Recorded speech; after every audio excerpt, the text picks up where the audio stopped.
And you seem to be saying, well, it's time to sell the stock. The best is behind. Is that right?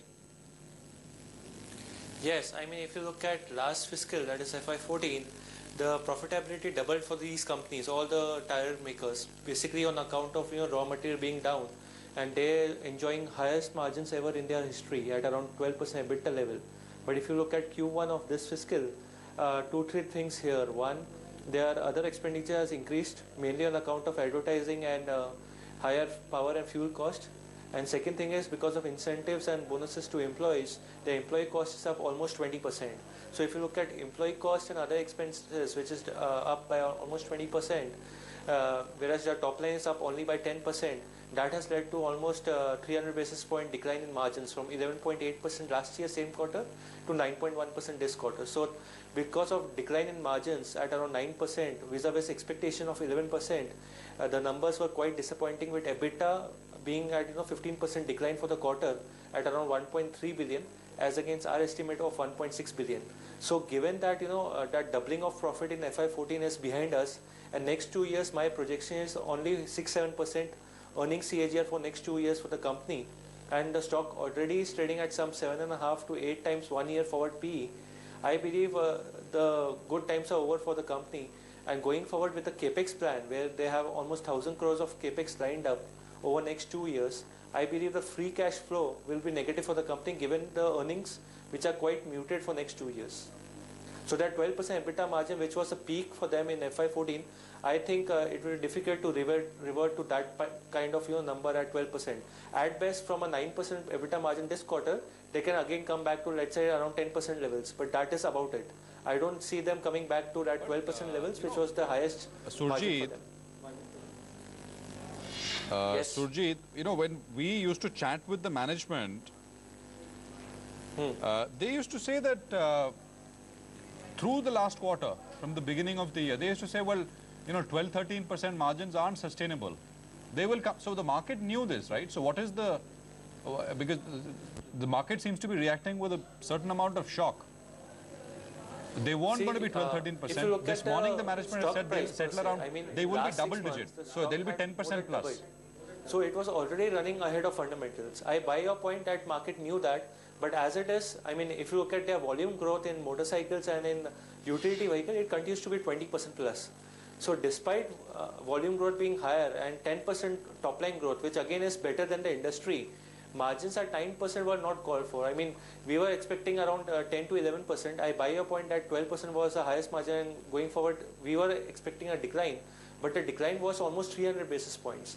Plus, at the same time, it's more to do with the stock price. I mean, the stock price had run up quite sharply. I mean, from a 1 year point of view, from 200 levels, it had gone up to 700, which was not called for. I mean, at best, from a 3 to 4 times multiple of PE, the stock, in our assessment, could have traded at somewhere like 7 to 8 times, but it had already run up to 9-10 times 1 year forward earnings, with expectation build up of still some growth being there in the bottom line. But compared to expectation, if you look at this quarter also, their bottom line has declined by 20%.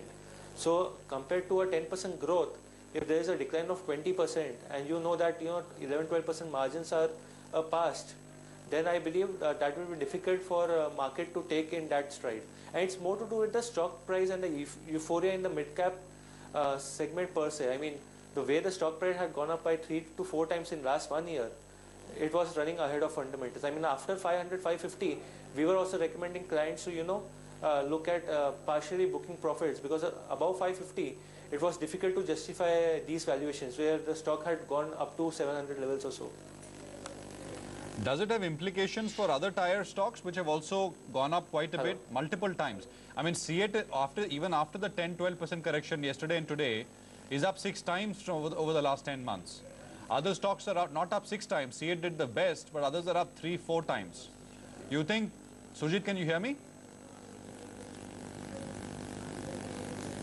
Okay, I think there is an issue. I don't know if it's with my line. Okay, I think we'll just get Surjit back. We'll just get him on in just a bit. Well, the stock is almost at the day's low, 36 rupees. So there is, follow-up selling from yesterday, which is going on. Maybe we can do a quick check on other tire stocks, JK Tire, and that's the question I wanted to put to Surjit. JK, Goodyear, MRF, etc. Surjit, does it have implications for other tire stocks which have also gone up 3-4 times? Not as much as CEAT. CEAT is up 6 times over the last 10 months, but others have gone up a few times themselves. Yeah, but again the thing is, if you look at, as you rightly pointed out, if you look at CEAT, the run-up in CEAT was quite sharp compared to other players. And within the pack also, if you look at MRF or Apollo, they are, in terms of scale, in terms of return ratios, return on equity and return on capital employed, are much better placed compared to CEAT. And compared to CEAT, where now next 2 years you might see some free cash flow being negative, I believe Apollo and MRF will continue to generate positive free cash flow. So comparatively, MRF and Apollo are better placed. And as you rightly pointed out, the kind of run-up we have seen in CEAT, it was uncalled for. It was like 7-8 times compared to Apollo, which might have gone up 3 times. So I believe from here on, though as a sector there might be some softening happening, because at the end of the day that margins of 12-13% are unsustainable in my view. At the same time, given the capex plans and given the free cash flow, which could be negative in case of CEAT compared to Apollo, where they might generate positive free cash, I believe incrementally Apollo and MRF will outperform CEAT. But as a pack, if you look at tire sector per se, I believe for near term, next let's say 5 to 6 months, these stocks might underperform given the kind of run-up they have seen in the stock prices. But if somebody wanted exposure, you would say buy Apollo or MRF and not CEAT, right? Yes, at this juncture, given the run-up in the stock, I think MRF is best placed. But as I said, as a pack, it will still continue to underperform. As a overall tire industry, I don't think substantial money has to be made. Already what has happened, like 3 times or 4 times, people have made money, but incrementally from here on, as I mentioned in my report also, good times are over. So incrementally, maybe you might play for 10-15% upside in MRF and Apollo. But beyond that, as a sector, I don't see much huge upside remaining on the stocks for the retail investors at this point of time. Yeah. JK, which is, I think JK is the cheapest stock, right? On a PE basis, some 4-5 times or so. Yes, it is cheapest, but there are reasons for the same. I mean, if you look at their capex plans, and if you look at the kind of free cash generation the company does, I believe it will be similar to CEAT, where next 2 years they will not be generating any positive free cash. So that again doesn't augur well for JK. And already, as you mentioned in your opening remark, this stock also has gone up by 3-4 times. So I think majority of the positives are in the price, and any disappointment on the margin front would take the stocks downward in my view. So net, I will stick my neck out, let's say, with the MRF and Apollo. That also for a 10-15% upside from here on. But overall, as an industry, as I have been mentioning, I don't see a meaningful upside in the tire stocks, at least for next 5 to 6 months. And given that crude also is now started moving up, and rupee has also started depreciating, barring rubber, which is 45% of their raw material cost, the rest 55% of their raw material cost is crude derivatives, which is linked to crude prices. So if crude prices go up, then again their ability to pass on the cost increases to the end consumer seems limited given the competitive environment. So my sense is the dream run is over in terms of higher EBITDA margins, and we have to stay put with 10 to 11% kind of EBITDA margin for Apollo, and maybe for CEAT it will be around 10% going forward. Surjit, the Honda Mobilio is going to be launched today. I just want to put up a graphic which tells our viewers the pricing on this one. Honda Mobilio, of course, we don't know. It's Honda India, Honda Cars India's first multi-purpose vehicle launch in the country. Those are shots of the Mobilio, which is going to be unveiled. It's on the same platform as the Brio and Amaze. 2 engine options, 1.5 litre and diesel and 1.5 litre petrol. And the buzz is it's going to be priced 70 to 80,000 more than the rival Ertiga.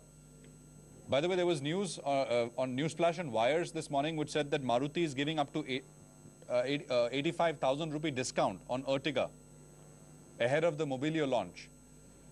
Could this really shake things up for Maruti? See, as you rightly pointed out, if you look at Honda Mobilio, I also have seen that product in Auto Expo recently concluded in Noida. I think it is a very good product, and this time, whatever inputs I am also getting, Honda will get their pricing right. So if that is true, on the assumption that they will get aggressive pricing and actually get the pricing in the range of, let's say, 7 to 10 lakhs, I believe it will definitely have good effect on overall volume growth for Honda, and they might easily do 3 to 4,000 a month to start off with on Honda Mobilio. But as far as Maruti goes, though obviously discounts are there in the market, and you are also indicating that now they have upped their discount to take care of Honda Mobilio launch. But in the overall scheme of things, in overall volumes for Maruti, Ertiga is hardly 5,000 out of 90,000 monthly run rate, which is not even, let's say, 6-7% of the overall volumes. So my sense is, though obviously Honda Mobilio will do some damage to the overall environment in the utility vehicle space, but I don't see a meaningful impact, negative impact on Maruti because of Mobilio launch.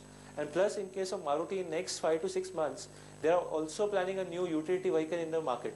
So my sense is, even if they lose out, they will at best lose out, let's say 500, 600 units a month, which is hardly anything in terms of their overall volume growth. And if you look at the current products, I mean, whether it's WagonR, Alto, or Celerio, which is doing 5,000 a month, I believe despite a 500 to 1,000 volume hit on a monthly basis on Ertiga, Maruti will not, the stock price or the earnings will not be under threat because Mobilio is coming in.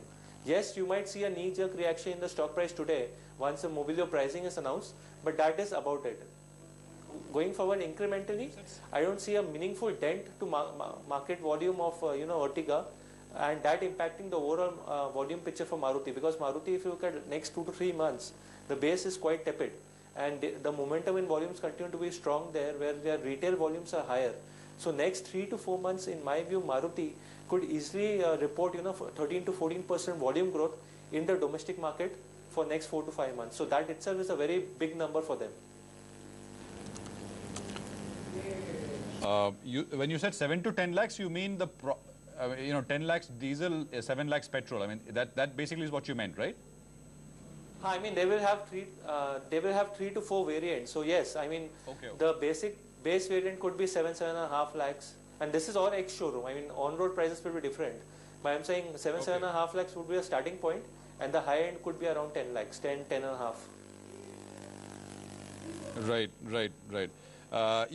You've seen the product at the Auto Expo. I'm sure you've analyzed the Ertiga. For our viewer, Surjit, which is a better product? What offers more value, according to you? Let's go with the pricing for Mobilio that you said. I mean, that is the pricing, let's assume. See, end of the day, Honda Mobilio in terms of looks, in terms of performance, is a better product. But if you look at only one thing, which is value for money, I think still Ertiga stands out. But then again, what happens with Indian consumers is they get excited with new launches coming up. I mean, the new launch always creates a buzz in and around, the customers, and hence people would at least love to, take a test drive and actually see how the product is. Overall, if pricing is the only issue, then I believe still Ertiga will do well. But if everything else, I mean, if performance, looks, and the kind of pricing Honda is also coming in, the combination of all the factors, I think Mobilio will stand out. And frankly, for Maruti, now the focus will be the new utility vehicle, which is slated to be launched in the next 6 months. So even if they lose out on Ertiga, I don't think it will be negative for Maruti at this point of time. Okay. So if you were the buyer, I'm assuming you still go with Ertiga, right, Surjit? That's what you said. I mean, it depends on how much increment I get, right? If I get a better increment, I might go for Mobilio also. We hope you move up one segment, Surjit. Why limit yourself to Ertiga or the Honda Mobilio? And good luck with increments, and of course, good luck with your stock calls as well, which by the way worked out great so far. Surjit, thanks very much. Great to have you with us here. Appreciate it. Polaris numbers are out. Stock actually crashed. I mean, it was up a little bit. It's down about 5% or so from yesterday's close. 221 on Polaris.